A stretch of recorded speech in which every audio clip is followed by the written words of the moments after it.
नमस्कार दोस्तों, आज हम कक्षा 9th का प्रश्नावली 1.2 को सॉल्व करेंगे। तो आइए एक एक करके सारे क्वेश्चंस को हम सॉल्व करेंगे और आसानी से समझेंगे कि इस एक्सरसाइज में कौन कौन सी चीज़ें हैं और कैसे हमें सॉल्व करना है। तो सबसे पहला जो क्वेश्चन है, इसमें आपको क्या बताना है, कौन सा जो कथन सत्य है और कौन सा कथन जो है असत्य है। तो जो पहला क्वेश्चन है, प्रत्येक अपरिमेय संख्या एक वास्तविक संख्या होती है। तो ये कथन सत्य है या असत्य है, आइए हम जानते हैं। तो क्या कह रहा है, प्रत्येक अपरिमेय संख्या जो होती है वो क्या होती है, एक वास्तविक संख्या होती है। तो जैसा कि पिछली ही हम कक्षा में पढ़ के आए हैं कि जो हमारी वास्तविक संख्याएं होती हैं, वास्तविक संख्या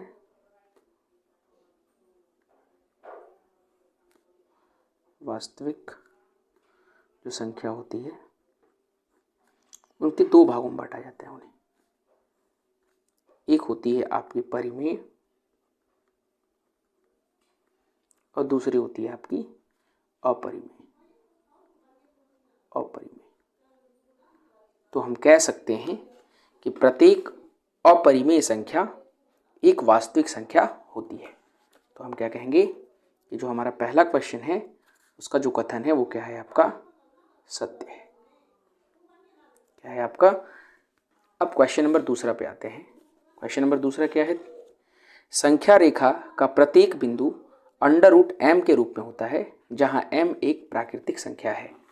तो ये कथन क्या है आपका, ये कथन जो है वह आपका दूसरा जो है यह असत्य कथन है। अब ऐसा क्यों है, तो आइए जानते हैं कि ऐसा जो है, ये जो दूसरा क्वेश्चन है वो असत्य क्यों है। जैसे कि हम 1 को √1 लिख सकते हैं, 2 को √4 लिख सकते हैं। लेकिन क्या रहा है हमें क्वेश्चन में, क्वेश्चन कह रहा है कि प्रत्येक बिंदु जो है √m के रूप में होता है। अब जैसे कि हम 3 को क्या लिख सकते हैं, √9 लिख सकते हैं।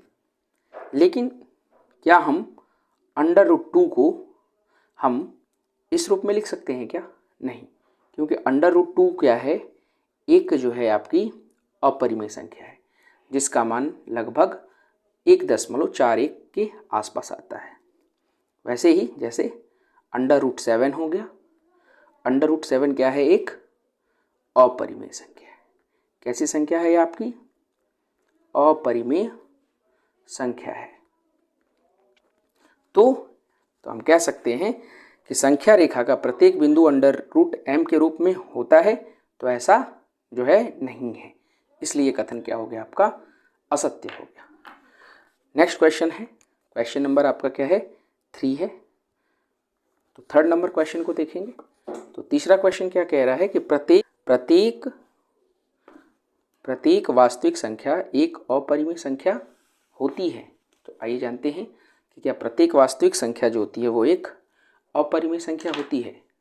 तो देखिएगा, तो हम कह सकते हैं कि ये जो कथन है आपका असत्य कथन है। ये कैसा कथन है आपका, असत्य कथन है आपका, असत्य है।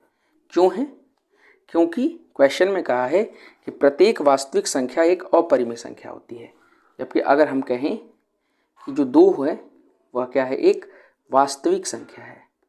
कैसी संख्या है आपकी, वास्तविक संख्या है।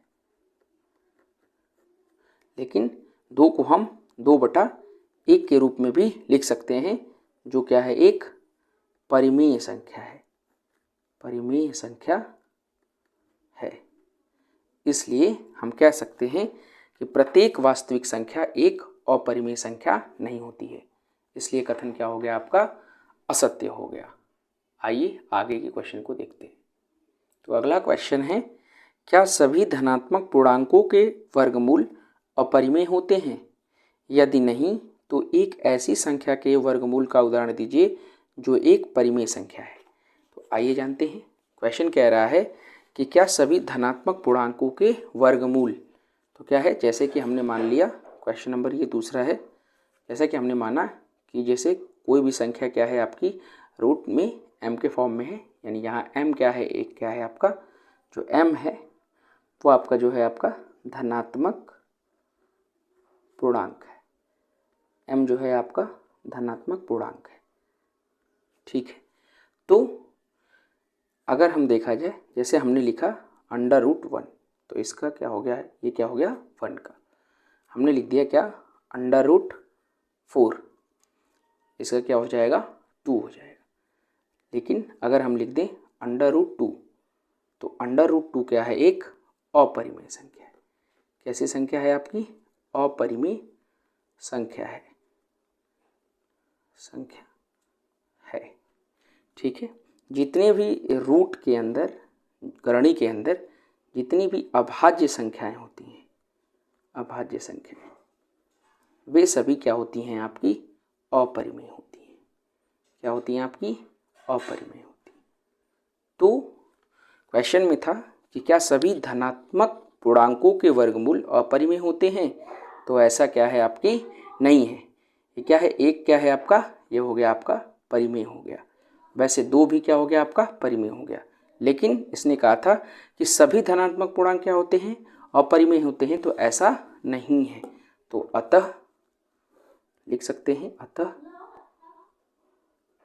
सभी धन पूर्णांकों के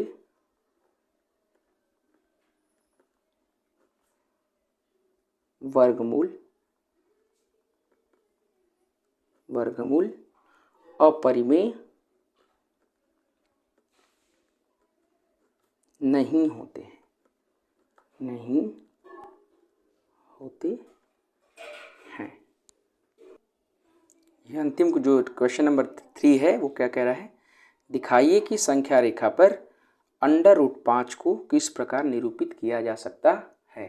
तो आइए इस क्वेश्चन को भी सॉल्व करते हैं। √5 को संख्या रेखा पर प्रतिष्ठित करने से पहले हमें पाइथागोरस थ्योरम पता होना चाहिए। पाइथागोरस प्रमेय, हमारी जो पाइथागोरस प्रमेय होती है वो क्या होती है, वो होती है आपकी जो कर्ण का स्क्वायर जो होता है इक्वल होता है किसके, √ लंब के स्क्वायर प्लस आधार के स्क्वायर के, आधार के स्क्वायर के। तो जो हमारी ये जो होती है वो क्या होती है, आपका लंब होता है, और इधर क्या होता है आधार होता है, और ये क्या होता है आपका कर्ण होता है। तो इसको बोलते हैं लंब, इसको बोलते हैं आधार, और इसको बोलते हैं आपका कर्ण। तो हमें क्या दिखाना है, √5 को दिखाना है संख्या रेखा पर।